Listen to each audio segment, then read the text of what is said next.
boxers of the 90s and ended his career, unable to survive the only defeat.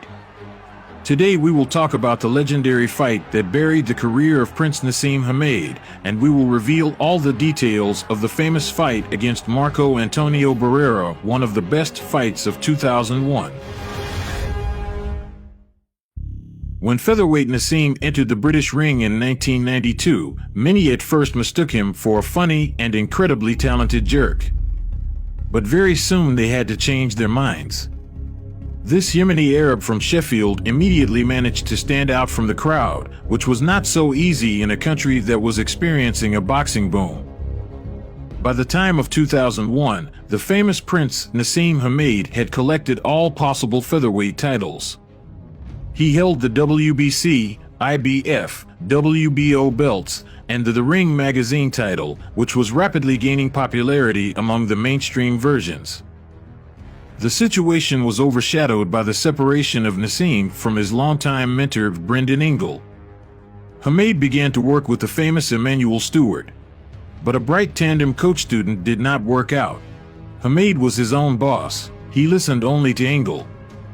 And when his bank account amounted to $40 million, listening to anyone else became simply unthinkable for the prince. Naz had reached the stage where it was time for the big fights. His ideal record was amazing, 35 wins, 31 of them by knockout, with no defeats at all. He defeated everyone in his path, but a big fight with the superstar of world boxing was needed. The steward immediately rejected the option of meeting with Juan Manuel Marquez, believing that the Mexican style was too uncomfortable for Naseem.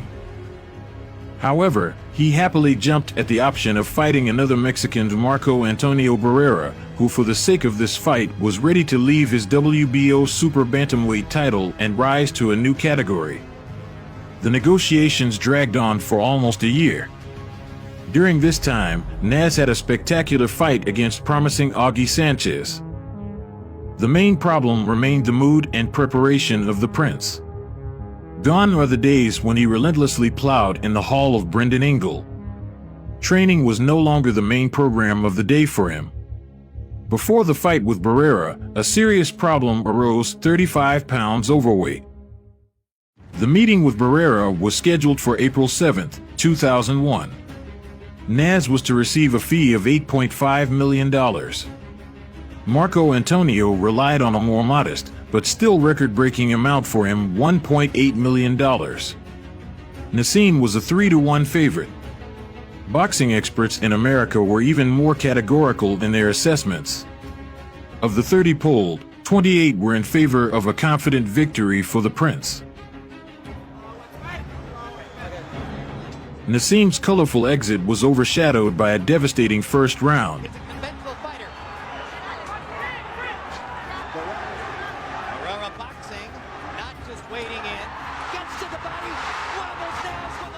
Barrera obviously watched his opponent's last fight against Augie Sanchez more than once.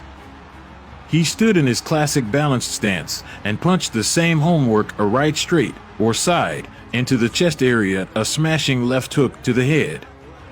Barrera proved the effectiveness of this combination throughout the fight. The logic is simple. The first blow to the chest area fettered the strongest left hand of the prince, which allowed him to freely break through the left hook.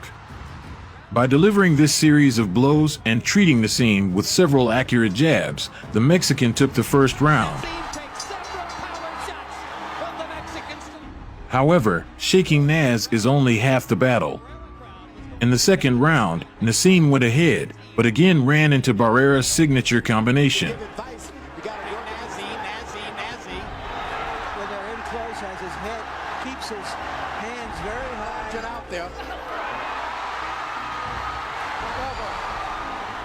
In one of the episodes, the prince dropped the Mexican with a wrestling technique, which made the opponent very angry. But the Briton also shot from the left. Barrera holds him by the waist. As Barrera is either pulled down or Hamed. I think I've seen that before finally coming into the ring. Hard left hand. The third round was a continuation of the second. Is fighting the the way he is. He's more effective as a counterpuncher rather than taking the lead. One of those left-hand shots by has no particular respect for Nassim's power. He's fighting as though he does. Marco Antonio hit twice with a working combination, and Nassim accurately answered with a front right hand. Herrera lands a jab.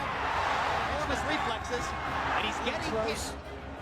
A right hand, then followed by a left to the right.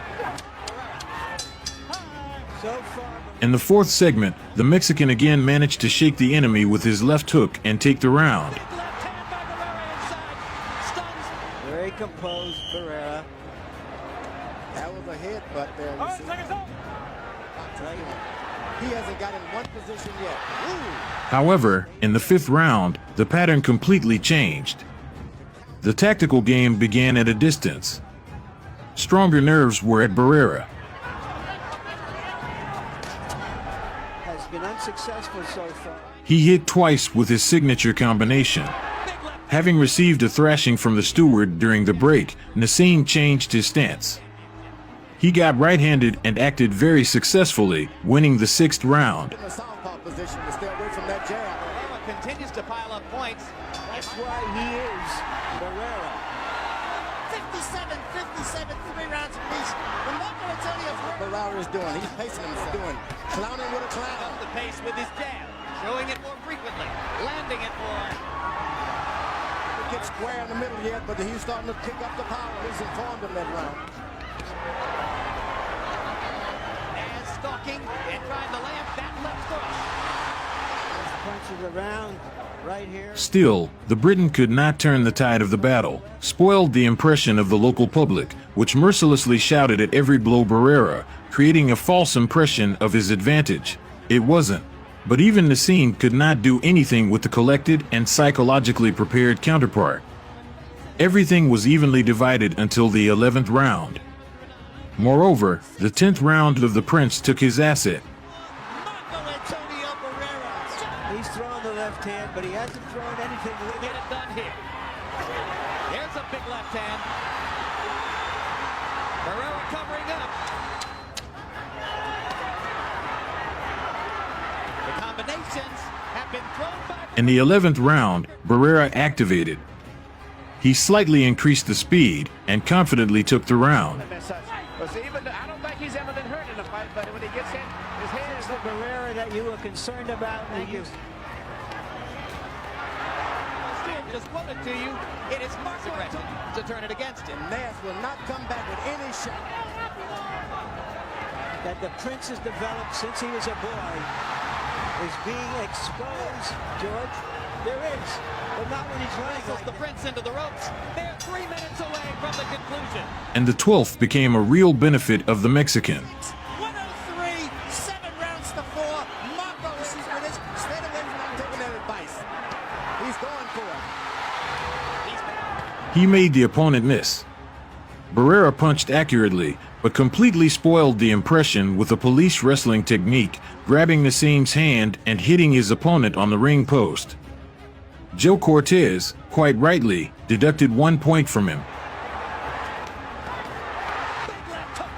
But even this did not save Nassim.